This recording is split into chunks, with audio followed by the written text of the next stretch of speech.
Olá, meus amigos, minhas amigas, meus irmãos, minhas irmãs, queridos companheiros e companheiras de jornada. Aqui estamos chegando mais uma vez para mais um momento de estudo, mais um momento de reflexões acerca do Evangelho do Cristo, à luz da doutrina espírita. E por isso, mais uma vez, agradecemos a Deus, nosso Pai, misericordioso, infinitamente justo e bom, em especial e acima de tudo, pela dádiva da vida. Agradecemos a este Pai por nos conceder, mais uma vez, a oportunidade do corpo físico, a oportunidade de aqui nos encontrarmos ligados a este instrumento que nós conhecemos e denominamos por nome corpo físico, o qual nós utilizamos e temos à nossa disposição como ferramenta para trabalharmos constantemente a nossa melhoria. E agradecemos a Jesus, nosso Mestre e Senhor, em especial pelos ensinamentos exemplificados que ele nos deixou, conforme nós encontramos em suas biografias de amor ou em seus evangelhos. Agradecemos aos espíritos amigos, estes mensageiros do Cristo, que constantemente têm uma disposição firme em nos auxiliar.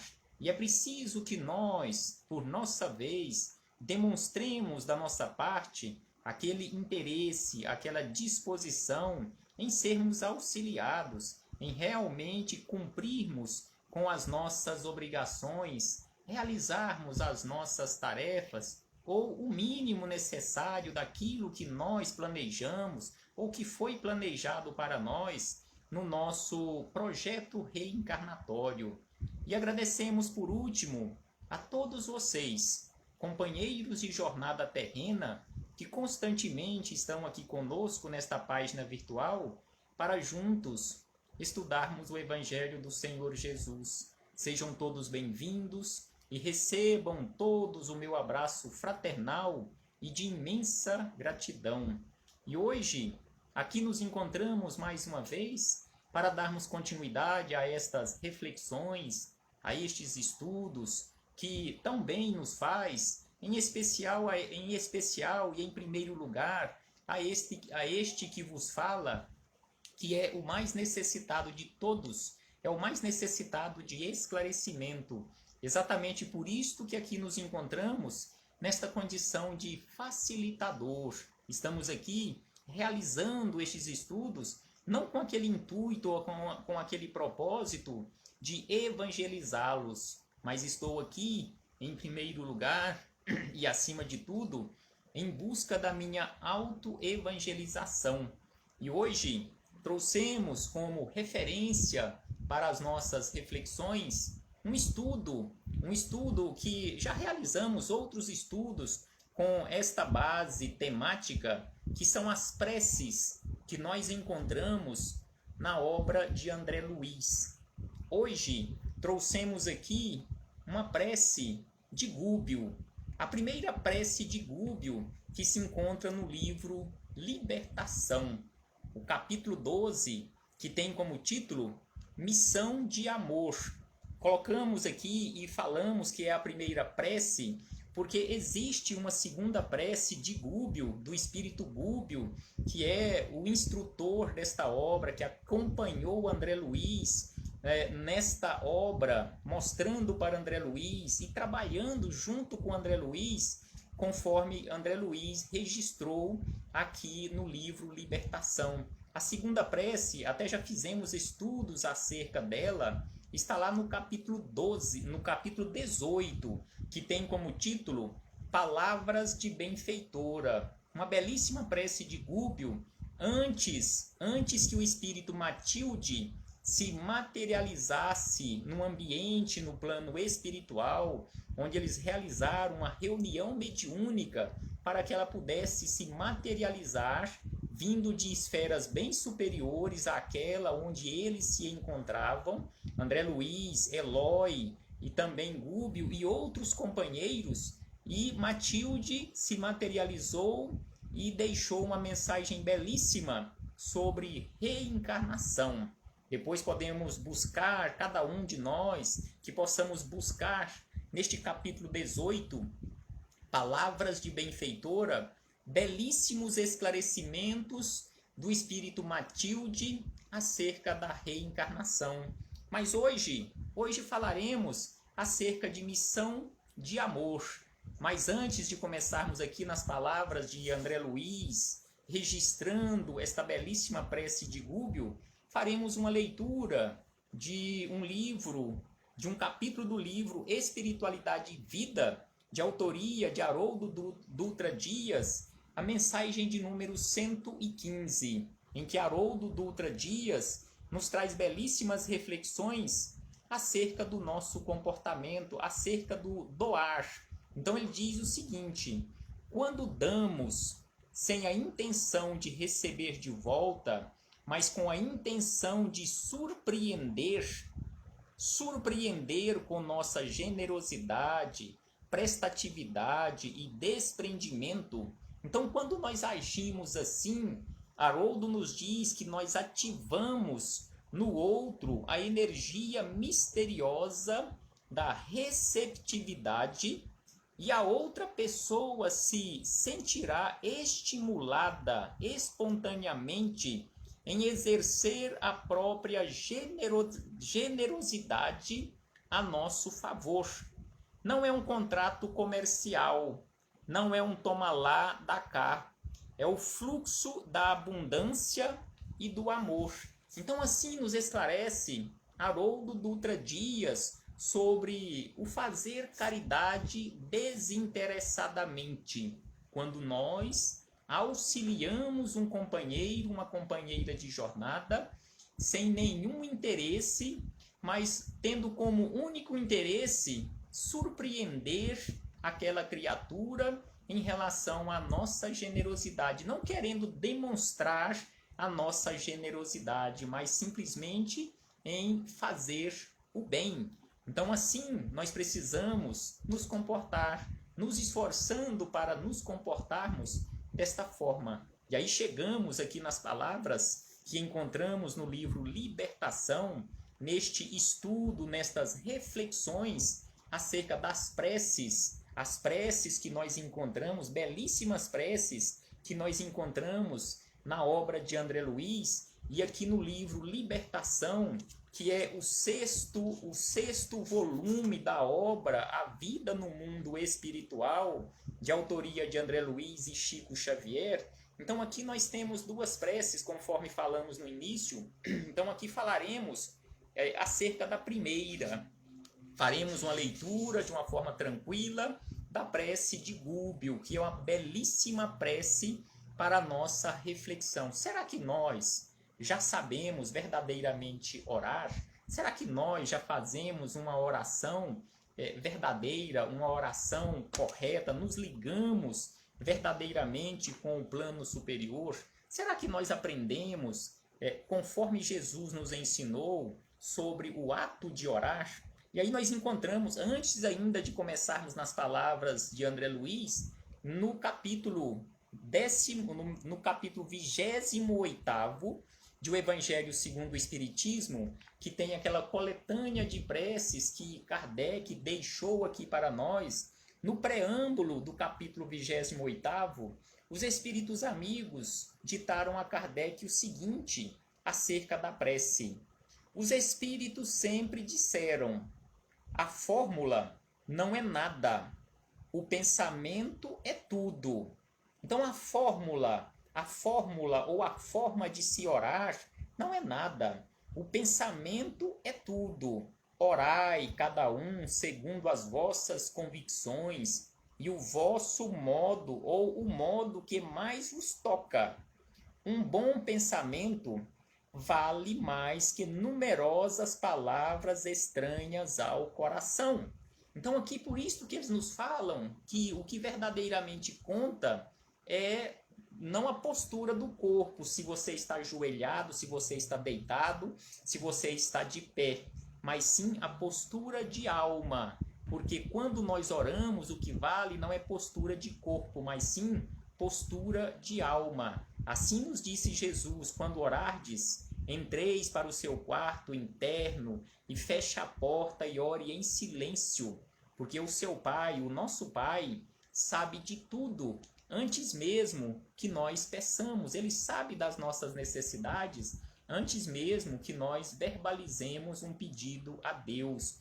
Mas, é lógico, precisamos orar como sendo essa demonstração de humildade, a nossa pequenez. E aqui chegamos nas palavras de André Luiz, que ele também, no capítulo anterior a esse capítulo 12, onde estudaremos a prece de Gúbio, nesta missão de amor, André Luiz registrou o seguinte acerca da prece, que o caminho da oração e do sacrifício é, portanto, indispensável ainda a quantos se propõem dignificar a vida. Então aqui André Luiz nos registra que o caminho da oração e do sacrifício é, portanto, indispensável ainda a quantos se propõem dignificar a vida. A prece sentida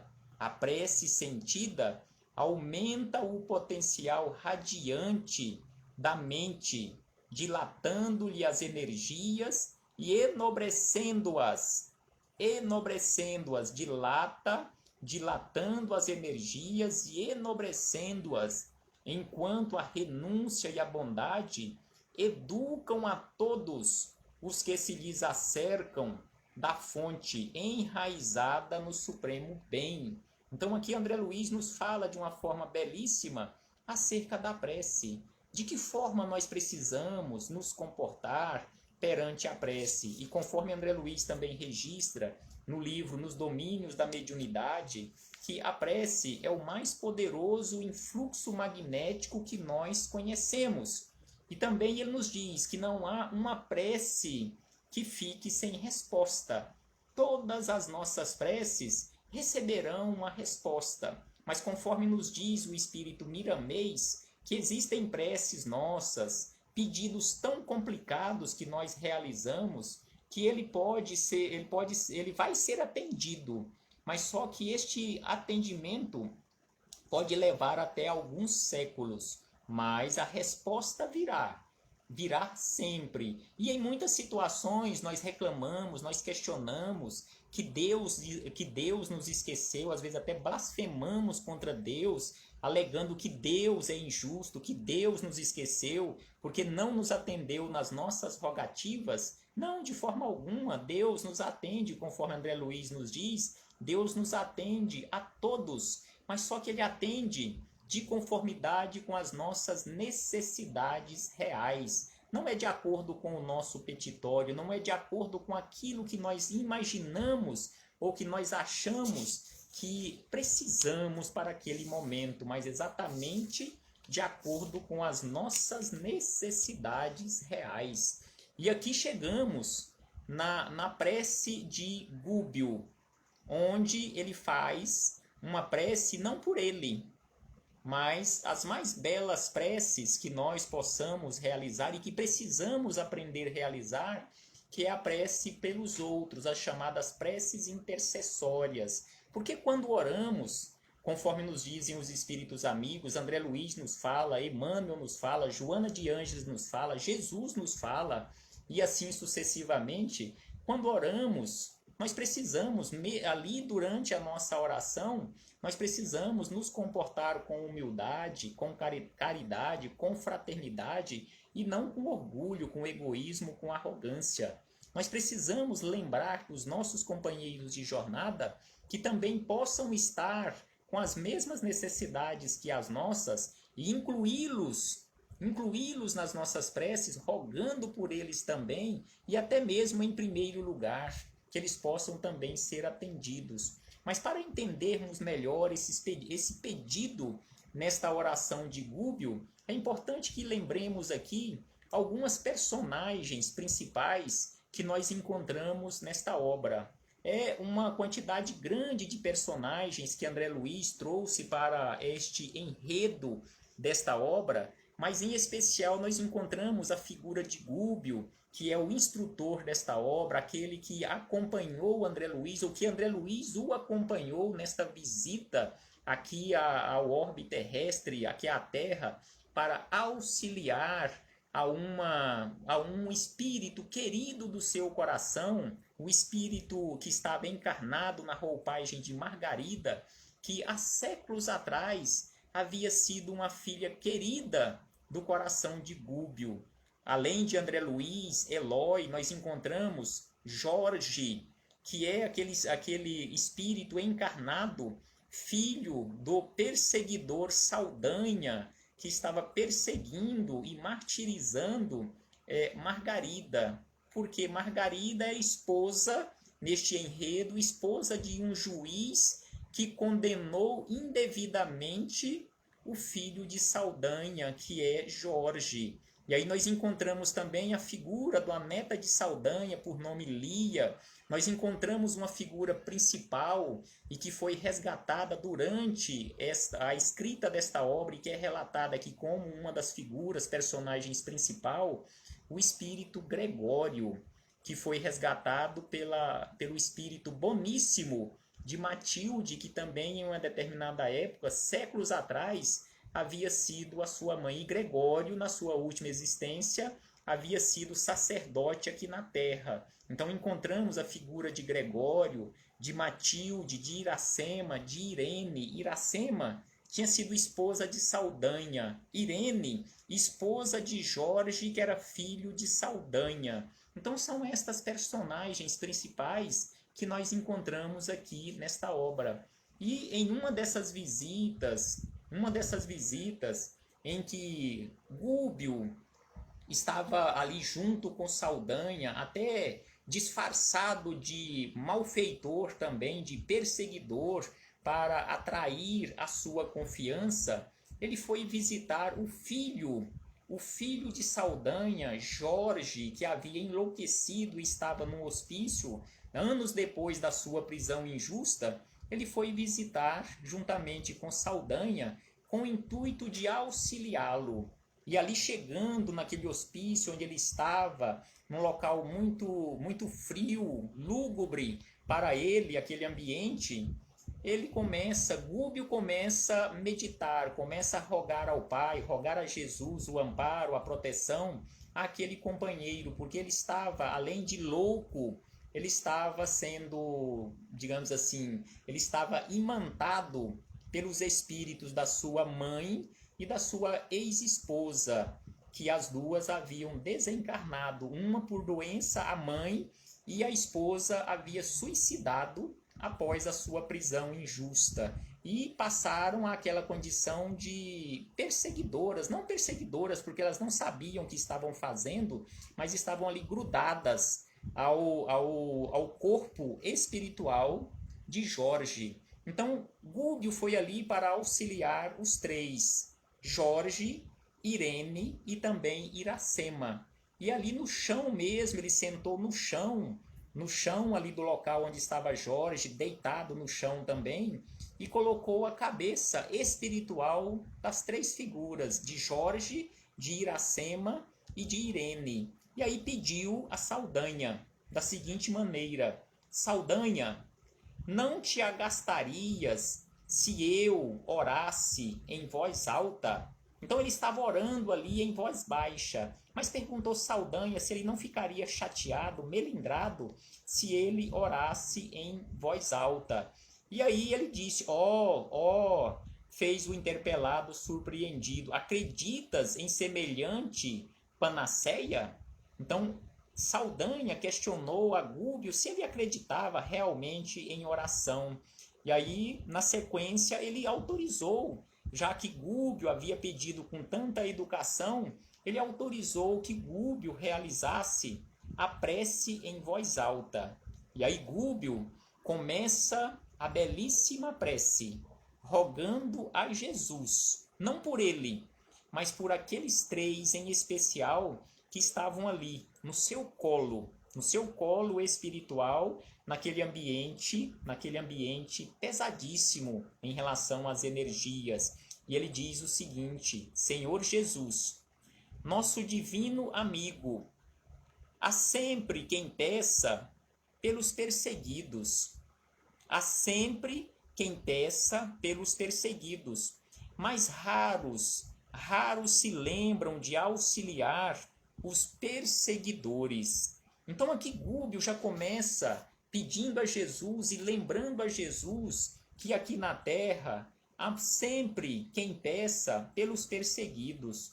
Mas dificilmente nós encontramos alguém rogando, pedindo pelos perseguidores, da mesma forma que sempre nós encontramos alguém rogando por alguém que chora. Mas dificilmente nós encontramos alguém rogando por aquele que faz ou que fez alguém chorar.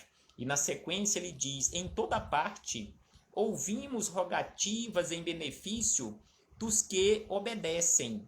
Entretanto, é difícil surpreendermos uma súplica em favor dos que administram. E ele segue dizendo a Jesus: há muitos que rogam pelos fracos, para que sejam a tempo socorridos. Mas, no entanto, raríssimas orações nós ouvimos em concurso daqueles fortes, dos fortes, a fim de que sejam bem conduzidos. Então nós precisamos lembrar de orar pelos fracos, mas também orar pelos fortes, para que eles sejam bem conduzidos. E aí ele acrescenta: Senhor, tua justiça não falha. Conheces aquele que fere e aquele que é ferido. Não julgas pelo padrão de nossos desejos caprichosos. Então aqui ele lembra que Jesus não julgas a ninguém pelo padrão de nossos desejos caprichosos, porque via de regra, quando nós clamamos aqui na terra, nós clamamos por justiça, na verdade nós ainda não sabemos verdadeiramente o que é justiça. Nós clamamos por vingança, porque quando nós falamos que queremos justiça, na verdade nós queremos é vingança. Quando nós falamos que queremos ser justos, ou que queremos a justiça verdadeira, ou que a justiça seja feita, nós queremos nos vingar daquele que nos prejudicou. E aí Gubbio segue dizendo, nesse colóquio com Jesus: porque o teu amor é perfeito e infinito. Nunca te inclinaste tão somente para os cegos, doentes e desalentados da sorte, porque amparas na hora justa os que causam a cegueira, a enfermidade e o desânimo. Então aqui ele lembra que Jesus não amparou simplesmente os cegos, os doentes, os desalentados da sorte, mas que Jesus amparou e continua amparando todos aqueles que causam a cegueira, todos aqueles que causam a enfermidade, todos aqueles que causam o desânimo nas outras criaturas, seus irmãos de jornada. E aí ele diz ainda: se salvas em verdade as vítimas do mal, buscas igualmente os pecadores, os infiéis e os injustos. Então Jesus buscou a todos, não apenas aquelas vítimas do mal, mas Jesus buscou e continua buscando igualmente os pecadores, os infiéis e os injustos, porque ele mesmo disse a todos nós que tinha vindo à terra não para os sãos, mas tinha vindo à terra para os doentes. E aí Gubbio continua conversando com Jesus, com aquelas 3 entidades no seu colo para serem socorridas. Não menoscabaste a jactância dos doutores e conversaste amorosamente com eles no templo de Jerusalém. E exatamente assim, conforme nós encontramos nos evangelhos, não condenastes os afortunados, e sim abençoaste-lhes as obras úteis. Jesus em nenhum momento condenou aqueles que tinham a posse provisória de recursos materiais, mas sem sombra de dúvida ele abençoou e rogou, aconselhou para que eles tornassem aquele valor patrimonial útil para todas as criaturas, administrando corretamente os recursos. E aí ele diz ainda, lembrando ainda o seguinte: em casa de Simão, o fariseu orgulhoso, não desprezaste a mulher transviada, ajudaste-a com fraternas mãos. Então, na casa de Simão, o fariseu orgulhoso, Jesus não desprezou a mulher transviada, mas sim estendeu mão fraterna para lhe auxiliar. E ainda ele diz o seguinte: não desamparastes os malfeitores, aceitastes a companhia de 2 ladrões no dia da cruz. E aí, depois que ele fez essa série de considerações acerca do comportamento de Jesus, aí ele se lembra de nós, ele nos coloca nesta oração, lembrando o seguinte: se tu, mestre, o mensageiro imaculado, assim procedestes na terra, quem somos nós? Quem somos nós, espíritos endividados, para amaldiçoarmos-nos uns aos outros? Então aqui ele faz esse questionamento na sua própria consciência, porque ele não estava ali para condenar Saldanha, porque Saldanha estava perseguindo e prejudicando a sua filha do coração, a sua filha espiritual, que ele tanto amava, no caso Margarida. Mas só que ele não estava ali para condenar Saldanha, porque Saldanha tinha também os seus motivos, então ele estava ali para auxiliar a todos. Então, se Jesus auxiliou a todos, se Jesus não condenou ninguém, mas sim auxiliou, aí ele lembra: quem somos nós para amaldiçoarmos-nos uns aos outros? Acende, aí ele começa pedindo a Jesus: acende em nós a claridade de um entendimento novo. Auxilia-nos, Senhor Jesus, a interpretar as dores do próximo por nossas próprias dores. Então nós precisamos, conforme ele pede aqui a Jesus, nós precisamos desse auxílio de Jesus e precisamos nos esforçar constantemente para interpretarmos as dores do nosso irmão de jornada como sendo as nossas próprias dores. E aí ele acrescenta da seguinte maneira: quando atormentados, faze-nos sentir as dificuldades daqueles que nos atormentam. Então aqui ele roga a Jesus que quando nós nos encontrarmos naquela condição de atormentados por alguém, que nós possamos fazer sentir no nosso coração, na nossa consciência, as dificuldades daquele ou daqueles que nos atormentam, para que saibamos vencer os obstáculos em teu nome. E ainda ele pede a Jesus: misericordioso amigo, não nos deixe sem rumo. Misericordioso amigo, não nos deixes sem rumo, relegados à limitação dos nossos próprios sentimentos. E prestemos atenção que neste caso, quem está fazendo este pedido a Jesus é um espírito já altamente iluminado, e nós, na nossa condição evolutiva, na maioria absoluta. E aí ele acrescenta mais o seguinte pedido: acrescenta-nos a fé vacilante, descortina-nos as raízes comuns da vida. Então ele pede que Jesus fortaleça a nossa fé vacilante, que descortine as raízes comuns da vida, a fim de compreendermos finalmente que somos irmãos uns dos outros. Não estamos aqui para julgar ninguém, não estamos aqui para prejudicar ninguém, não estamos aqui para julgarmos ninguém, mas sim auxiliarmos uns aos outros, porque todos somos irmãos de jornada. Ensina-nos, Senhor Jesus, que não existe outra lei fora do sacrifício que nos possa facultar o anelado crescimento para os mundos divinos. Então, só através do sacrifício, só através do trabalho constante no bem, é que realmente cresceremos rumo aos mundos divinos. E ainda ele diz o seguinte: impele-nos à compreensão do drama redentor a que nos achamos vinculados. Ajuda-nos, Senhor Jesus, a converter o ódio em amor.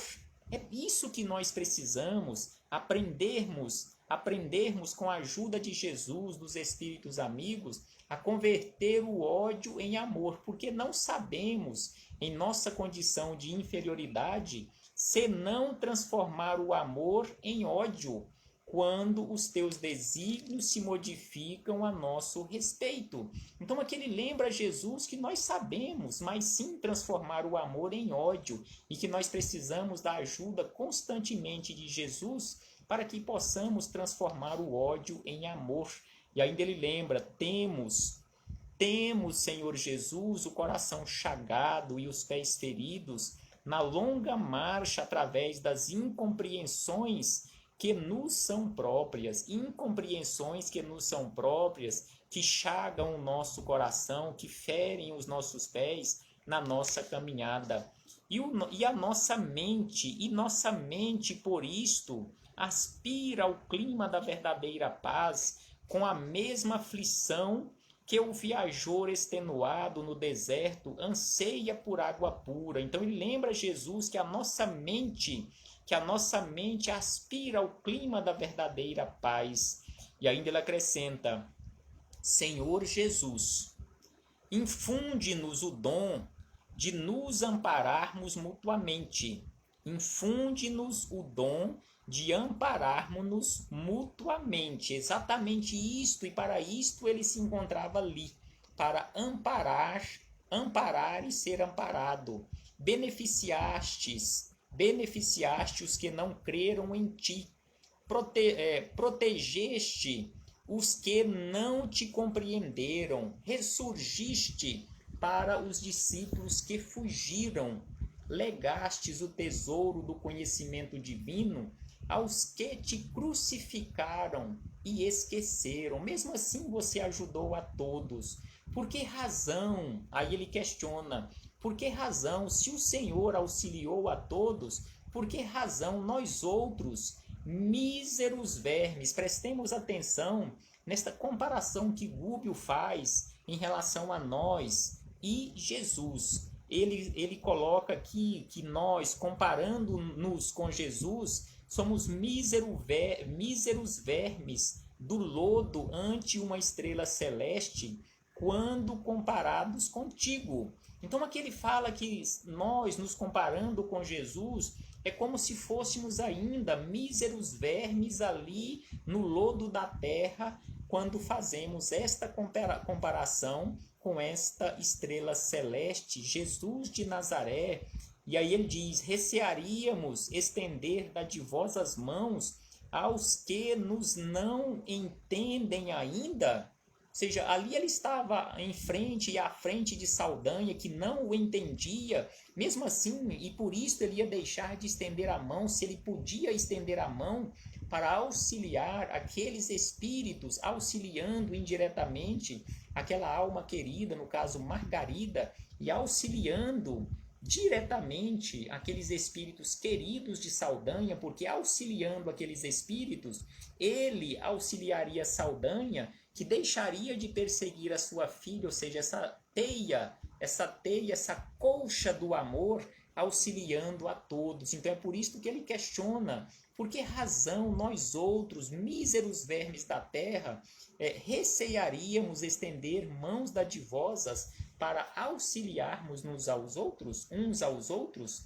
E aí ele encerra esta belíssima prece, já que conforme registra aqui André Luiz, que para eles estarem naquele ambiente como se fossem também perseguidores de Margarida, mas para auxiliarem Margarida, todos eles tinham reduzido a luminosidade, principalmente Gúbio, um espírito já altamente iluminado. Então, neste momento da prece, Gúbio já estava transfigurado, já não estava com aquele perispírito opaco, mas sim brilhando de tanta luz. E aí, Gúbio encerra a prece a Jesus da seguinte maneira: é para eles, Senhor, e não para mim, é para eles, para os que repousam aqui em densas sombras, em especial esses três que estão no meu colo, que te suplicamos as bênçãos. Não estou pedindo por mim mesmo, mas estou pedindo por eles, Desata-os, Mestre, da caridade, da compaixão, liberta-os para que se equilibrem e se reconheçam. Ajuda-os, Senhor Jesus, a se aprimorarem nas emoções do amor santificante, esquecendo as paixões inferiores para sempre. Possam eles sentir-se o desvelado carinho, porque também te amam e te buscam inconscientemente. Então aqui ele lembra Jesus que aqueles espíritos também amam Jesus, que amavam Jesus inconscientemente. E aí ele encerra dizendo: embora permaneçam supliciados no vale fundo de sentimentos escuros e degradantes. Então aqui encerra esta belíssima prece o espírito Gúbio nesta rogativa a Jesus, onde ele deixa bem claro que é para eles. Não estou pedindo por mim, estou pedindo para eles e por eles, que o Senhor possa os auxiliar. Então aqui encerramos estas reflexões belíssimas nas palavras de André Luiz, nesses registros belíssimos de André Luiz, que possamos todos nós nos esforçarmos para nos comportarmos um dia, e que seja breve, que não demore tantos milênios pela frente, nos comportarmos assim, auxiliando uns aos outros como verdadeiros irmãos que somos. Muito obrigado a todos. Paz aos nossos corações. Muito obrigado pela companhia, muito obrigado por essas dezenas de companheiros e companheiras que estiveram aqui conosco neste bate-papo, neste estudo, nessas reflexões acerca da doutrina espírita, acerca do Evangelho do Cristo, à luz da doutrina espírita. Um abraço fraternal e até a próxima oportunidade, se assim o Pai nos permitir. E todos aqueles que tiverem a oportunidade, que possamos pegar este livro, Libertação, e estudarmos da primeira até a última página, que são todas páginas belíssimas, riquíssimas de informações. Até breve, meus irmãos. Jesus conosco sempre.